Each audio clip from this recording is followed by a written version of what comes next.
ఎక్కడికక్కడ కాంగ్రెస్ లో నిలదీయాలి. ఏమైంది ఈ 2 లక్షల ఉద్యోగాలను అడగాలి.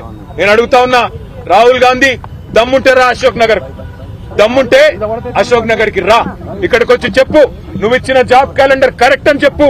రేవంత్ రెడ్డి దమ్ముంటే రా, సెక్యూరిటీ లేకుండా నువ్వు మేమందరం వస్తాం, అశోక్ నగర్ పోదాంపా. అక్కడికి వచ్చి ఒక్క పిల్లగాంతో చెప్పి, ఒక్క తమ్ముడితో, ఒక్క చెల్లెతో చెప్పి ఈ 8 నెలల్లో నీ కాంగ్రెస్ ప్రభుత్వం ఒక్క ఉద్యోగం ఇచ్చిందని చెప్పి వాళ్ళతో చెప్పి మేమందరం రాజీనామా చేసి అక్కడనే పెట్టి పోతాం. వాస్తవం ఏంది? ఇప్పుడే పల్లా రాజేశ్వరరెడ్డి గారు చెప్పినట్టు మందికి పుట్టిన బిడ్డలు మా బిడ్డలు అని చెప్పుకుంటూ ఇవాళ కేసీఆర్ ప్రభుత్వం ఇచ్చిన 30-40 వేల ఉద్యోగాలు కాయిదాలు మాత్రం నువ్విచ్చి ఇవాళ డ్రామా ఏదైతే ఆడుతున్నావో రేవంత్ రెడ్డి, నేను అందుకే అంటున్నా, నీది డ్రామా కాకపోతే, నీది అబద్దం కాకపోతే, నువ్వు ఇచ్చిన ఉద్యోగాలు నిజమే అయితే నువ్వు వస్తావా, నీ రాహుల్ గాంధీ వస్తాడా?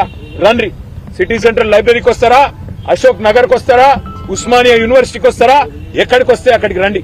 రేవంత్ రెడ్డి మళ్ళీ అంటుంటాడు మగాళ్ళు అయితే అని.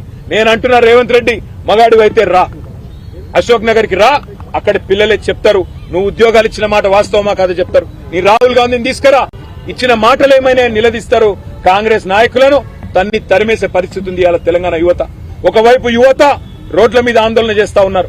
నిన్న రాత్రి దిల్సుఖ్ నగర్ లో జీవో నంబర్ 46 సవరించాలని వేలాది మంది పిల్లలు రోడ్డెక్కినారు. మరొక వైపు ఇవాళ 1800 మంది మాజీ సర్పంచులు ఇవాళ తమ బిల్లులు విడుదల చేయాలని చెప్పి సెక్రటేరియట్ ముట్టడిస్తే వారిని తీసుకుపోయి అరెస్ట్ చేసి పెట్టినారు. మా నాయకులు హరీష్ రావు గారు, వారి నేతృత్వంలో మా కొంతమంది శాసనసభ్యులు వారంతా అక్కడికి పోయినారు. నేను ఇవాళ ఈ ప్రభుత్వాన్ని డిమాండ్ చేసేది ఒకటే, మభ్యపెట్టి ఎక్కువ కాలం మీరు నడపలేరు, మార్పు అని ఎక్కువ రోజులు ఏమార్చలేరు. తప్పకుండా ప్రజలు తిరగబడే రోజు వస్తుంది. ముఖ్యంగా మీరు ఎవరితోనైతే గోక్కోకూడదో వాళ్లతో గోక్కుంటున్నారు, తెలంగాణ యువతతో, తెలంగాణ పిల్లలతో. మీకు తెలుసు 2 లక్షల